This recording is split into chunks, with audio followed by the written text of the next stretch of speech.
My max 20-minute power is 5.0 watts per kilogram. The lead group had a 4.5 watt per kilogram pace. I'm sure you've heard your mates use one of these phrases before, either highlighting how high theirs is or how tough the race was. But is the 20-minute power metric trash? And should we be so concerned about maximizing ours? Well, there are good arguments for both sides, but I'm going to start by discussing why the 20-minute power metric is garbage. And at the end, I will reveal where I stand on this topic. What is the goal in your Zwift races? Depending on the race type, it might be to win, to maximize the segment points scored, or have a great GC time. Well, to accomplish these goals, oftentimes 20-minute power doesn't matter. I'll repeat it, it doesn't matter. And why is that? Well, the most common types of races tend to be the ones without 20-minute power requirements. And while this report is a bit old, Zwift Insider published data ranking the top routes used in Zwift races, and it is summarized here. The common theme amongst these routes is your 20-minute power doesn't matter to win. Instead, the winners often possess other key skills, such as sprinting or high 1 to 2 minute power profiles. Although the pace may be high in some of these races, oftentimes racers with lower 20-minute profiles can hang on and go all out for a sprint victory.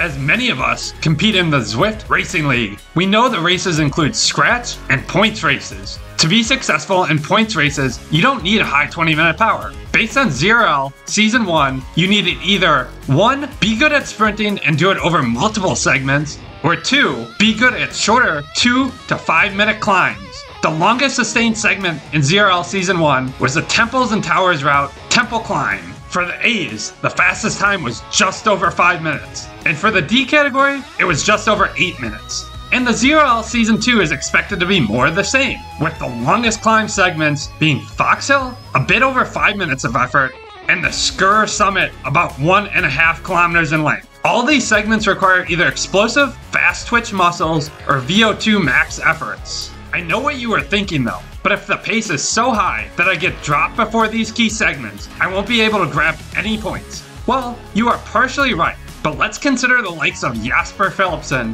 who won 4 stages at the 2023 Tour de France. He has a great sprint, but bad 20-minute power compared to his competitors. And all of his wins came on generally flat stages. He most likely came into the tour targeting 5 or 6 stages, and the rest he realized this one isn't suited for me and did not focus on it. So while the point is valid, much like Jasper, the day's profile may just not be right for you.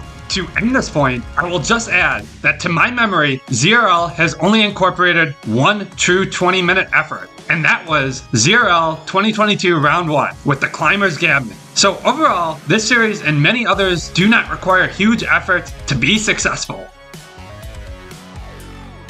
Most of the races you compete in do not include a climb that requires a 20-minute effort. However, a good portion of the routes require a 3 to 5 minute effort. Let's walk through this one by one and discuss which ones require 20-minute efforts. No, we're not really gonna do that. For convenience, I have summarized the route requirements here. Out of the 174 routes, including event-only ones, only 29 have climbs that require a 20-minute effort. However, a whopping 84 have short climbs which require a VO2 max effort. That's almost triple the amount, and could further support the idea that 20-minute power metrics are garbage. So maybe focusing on increasing our VO2 max is what we should be doing. I would tend to agree that for the vast majority of Zwifters, in most of their races, the focus should be more on VO2 max effort. However, if you are focusing on series which require good GC times, you may disagree with this. I know many of you, and myself included, love races in the mountains. And just focusing on VO2 max training raises the question, well, how do I compete on time or mountain stages if I don't train for these big climbing days? Well, for some riders, this is correct. You may have to mix in training for each scenario then. Oftentimes, the max 20-minute power a rider has set came in a race scenario, as you have other stronger riders pushing your limits. However, it doesn't matter what your max is if your legs are gone afterwards. Think about the Three Sisters route. If you set your max 20-minute power on the Epic KOM and have nothing left for the radio tower, chances are you will just get dropped on it. While it's great to set a new personal best, maybe the rider would be better off back backing off and riding with the second group on the road. That way, you have something left for the Volcano KOM at the end, and may just take first place out of your group due to the VO2 max training you've completed. Finally, if you're trying to decide which rider is better by comparing max 20-minute power, you may not have the full picture. My personal max 20-minute came on the Innsbruck KOM reverse climb, a climb I tend to do in just under 20 minutes. So how is my power calculated for the remaining 2 minutes and 30 seconds? Could it have some downhill where I wasn't pushing any watts? Maybe my max is actually a bit higher.